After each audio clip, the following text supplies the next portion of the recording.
달에 4살 된 아들 손주 돌봐주고 있는 시어머니입니다. 지금부터 제가 해드릴 이야기는 전부 제 잘못으로 이루어진 사건들입니다.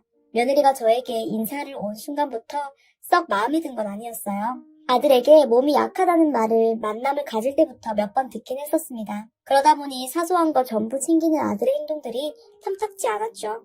진서봐, 뭘 그렇게까지 하니? 결혼할 사이도 아닌데 그것까지 챙기는 거야?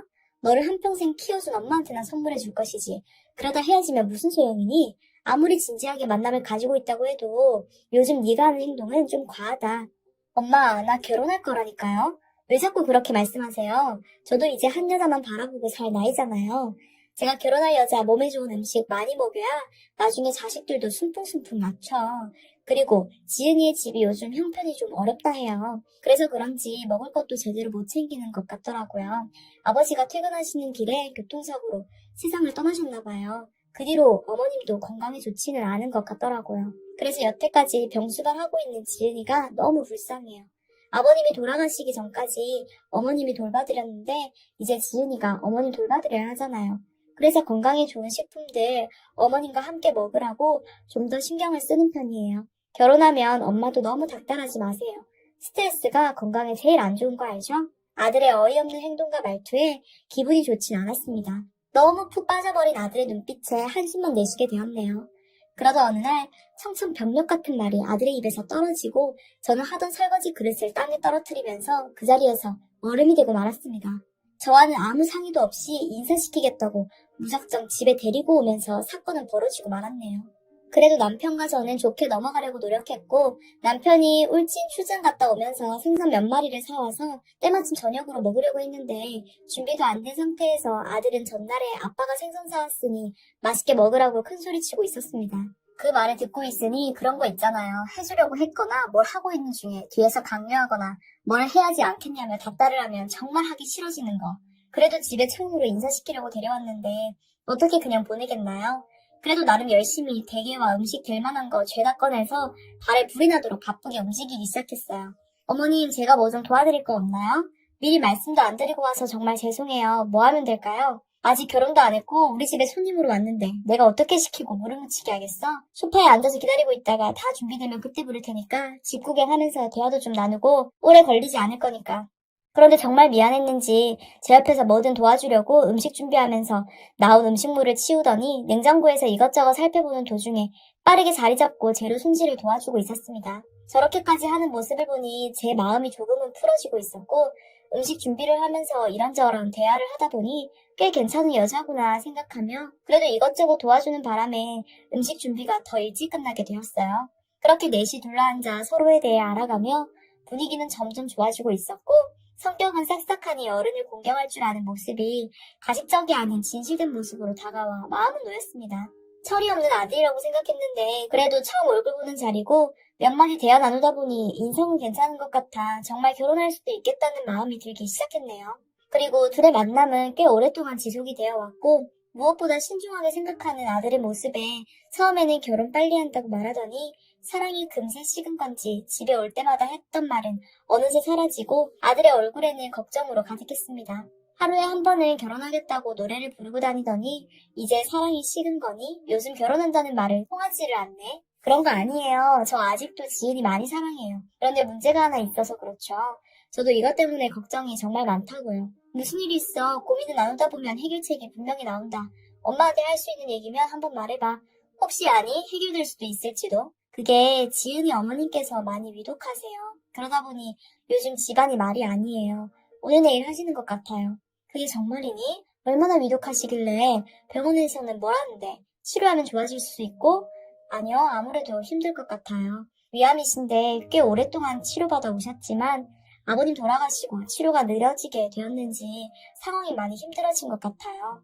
지금 4기라고 하던데 저한테도 짐이 되기 싫었는지 좋아지고 있다며 괜찮다고 했는데 이번에 병원에서 집으로 들어오셨다길래 인사드리러 왔는데 표정 관리가 안 돼서 좀 힘들었어요. 많이 야위셨더라고요. 무언가 해결을 해주려고 했지만 말문이 막히고 걱정하는 아들을 조용히 위로해주는 것 밖에는 없었습니다.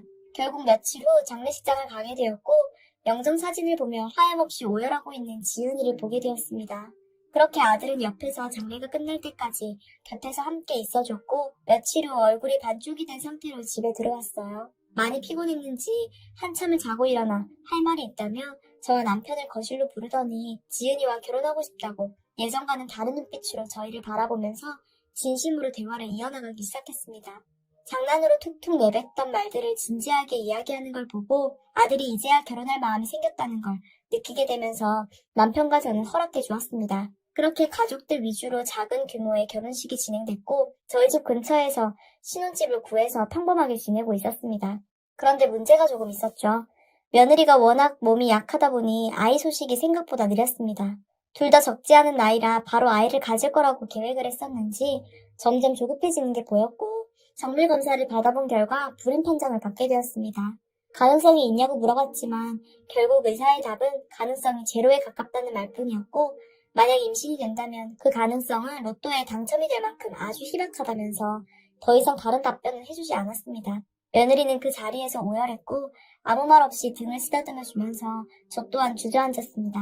그런 삶 속에 아들도 며느리도 아이를 원했지만 가질 수 없다는 문제 때문에 점점 힘들어하면서 그 영향이 저희까지 오게 되었어요. 근처에 살아도 서로 일이 바쁘다 보니 자주 볼 수는 없었습니다. 서로가 많이 예민해진 상태였고요. 오랜만에 얼굴 봤는데 분위기가 왜 이래? 사정은 알겠다만 그래도 서로 얼굴 봤을 때는 힘들어도 웃다 보면 좋은 일이 올 거다. 어머님 어떤 말도 저에게는 위로가 되지 않아요. 죄송해요. 지금 현재로서는 많이 힘들어요. 시간도 필요할 것 같고요. 그래서 지금 우리 모두 외식하러 온 자리에서 계속 그런 표정 짓고 있을 거야? 나도 이 자리가 상당히 불편하지만 그래도 어쩌겠어. 서로에게 짐을 덜고 이겨내면 뭔들 못하겠니?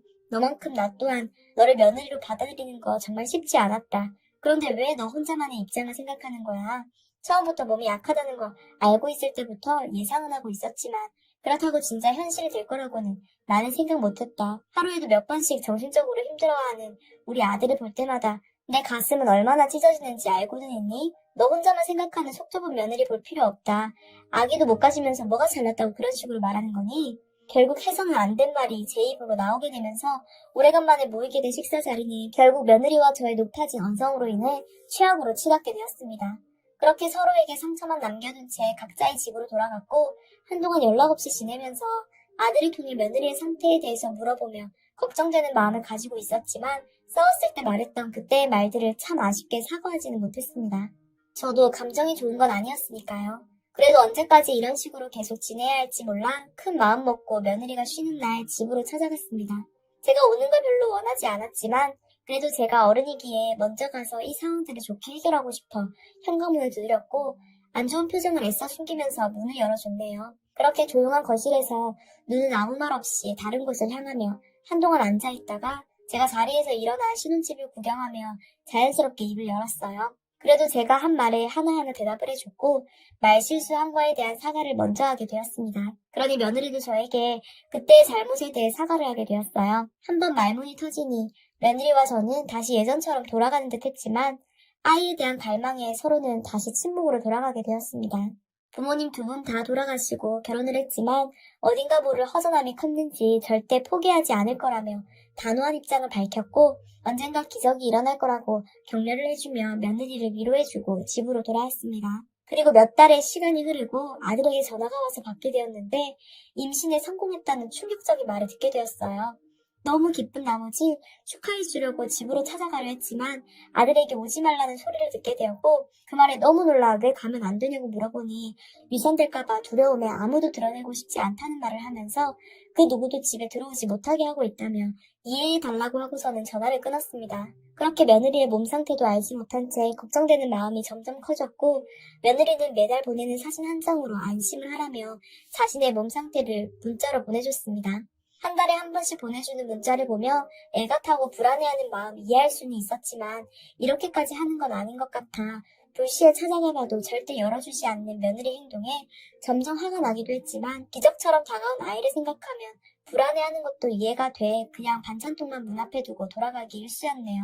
그렇게 출산을 하게 될 만삭 시기까지 찾아오고 기간이 얼마 남지 않은 상태에서 드디어 며느리 얼굴을 보게 될 날을 손꼽아 기다렸는데 갑자기 해외여행을 떠난다는 아들의 전화 한 통에 너무나 황당해서 이유를 물어보니 국적 때문에 그런다며 출산하고 연락 주겠다는 어이없는 말을 듣게 되었고, 저녁에라도 찾아가 보았지만 곧게 문이 닫힌 채 얼굴을 볼 수 없었습니다. 결국 기다리는 것 말고는 아무것도 할 수 없었고, 한 달이 지나고 현관문에서 벨소리가 들려 나가보니 아이를 안고 있는 며느리와 아들의 모습을 보게 되면서 빠르게 밖으로 나가 반갑게 맞아줬네요.